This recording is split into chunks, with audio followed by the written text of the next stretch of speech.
Exodus 4. Moses' staff.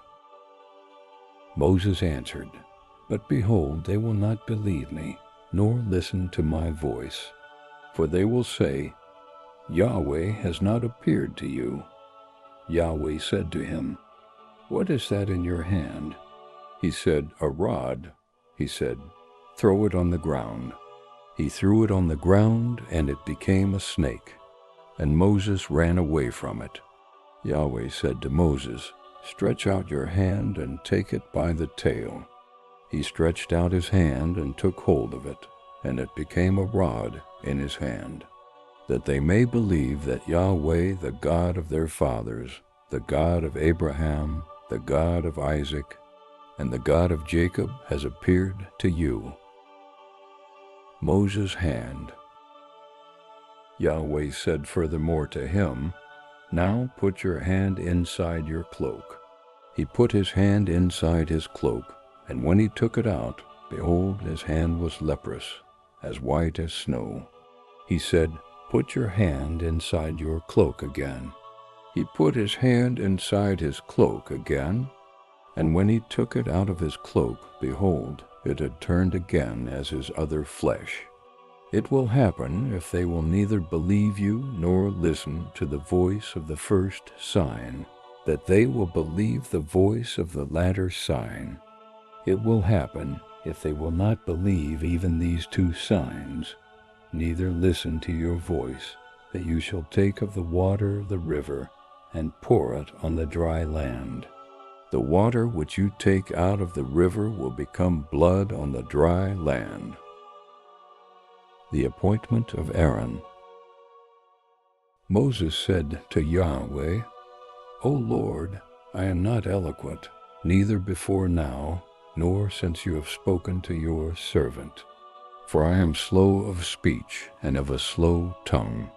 Yahweh said to him, "Who made man's mouth? Or who makes one mute, or deaf, or seeing, or blind? Isn't it I, Yahweh? Now therefore go, and I will be with your mouth, and teach you what you shall speak."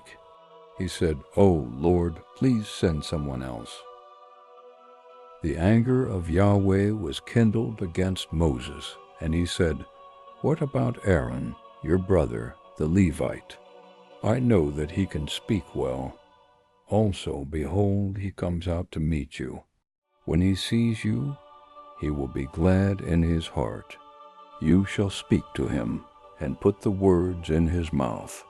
I will be with your mouth, and with his mouth, and will teach you what you shall do. He will be your spokesman to the people, and it will happen that he will be to you a mouth, and you will be to him as God. You shall take this rod in your hand, with which you shall do the signs."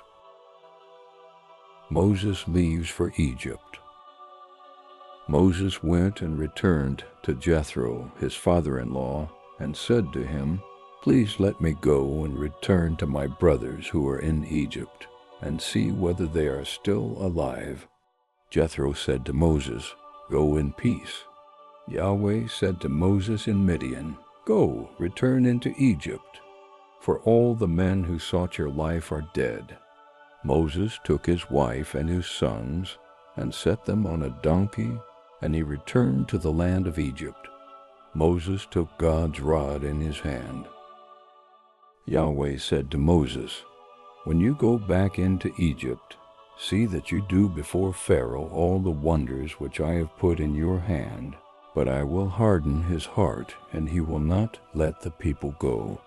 You shall tell Pharaoh, 'Thus says Yahweh, Israel is my son, my firstborn, and I have said to you, let my son go, that he may serve me, and you have refused to let him go.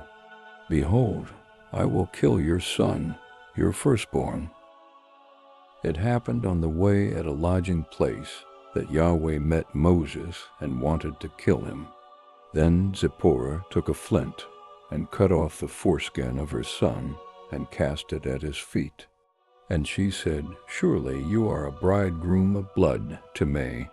So he let him alone. Then she said, "You are a bridegroom of blood because of the circumcision." The people believed Moses and Aaron. Yahweh said to Aaron, "Go into the wilderness to meet Moses."